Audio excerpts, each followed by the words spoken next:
Looking at this 16th century map of the Western Atlantic, the distance between England and the Americas is staggering. In 1587, crossing this expanse was an all-or-nothing gamble to secure a permanent English foothold in the New World.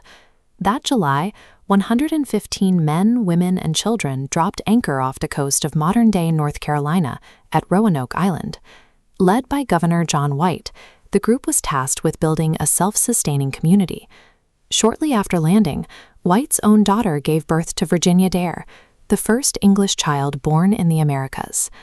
But the reality of Roanoke was brutal.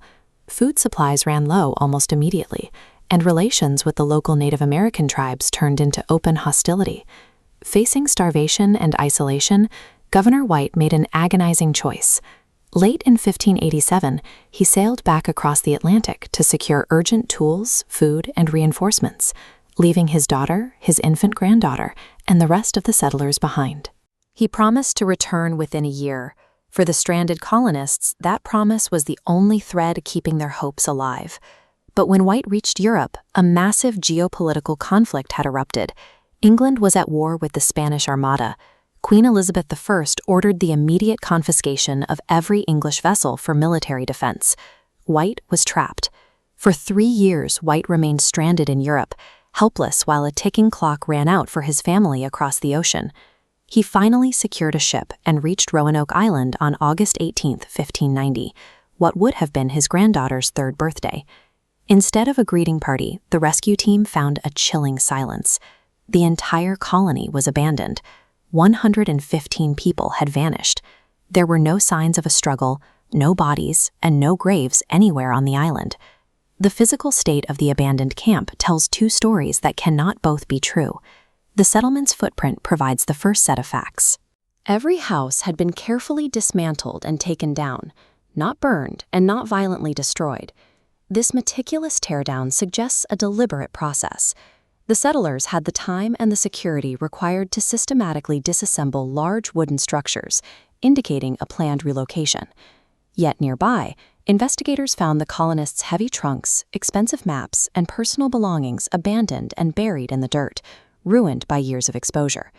If the group had the safety and the hours required to pack up their buildings, why would they bury and leave behind their most valuable possessions? The site presents a physical impossibility. It bears the marks of a highly organized relocation and a panicked flight occurring at the same time. The only message left behind was the word Croatoan, carved in all capital letters into a prominent wooden post. Before leaving in 1587, Governor White had instructed the colonists to carve a cross if they were ever forced off the island by violence. No cross was found. This lack of a distress signal implied the settlers safely relocated to the territory of the nearby friendly Croatoan tribe.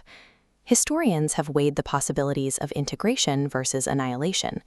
Did the colonists assimilate into the Croatoan tribe to survive, or were they wiped out by a rival force? Both paths lead to dead ends. No record exists of the settlers ever contacting the English ships that passed by the coast in the years that followed. Seeing the carving, White immediately ordered his crew to sail for the Croatoan territory to find his family. But before they could make the journey, a massive Atlantic storm broke out. The weather destroyed the ship's anchors and forced the crew to return to England. That severe weather permanently severed the investigation. White never secured the funds for another voyage, and he died without knowing his family's fate. Today, the destination marked Croatoan is Hatteras Island, a populated stretch of the North Carolina coast. We have used ground-penetrating radar, excavations, and DNA tracing, yet historians continue to hit a wall. There is an absolute void of physical proof. No mass graves and no authenticated Roanoke artifacts have ever been unearthed at the relocation site.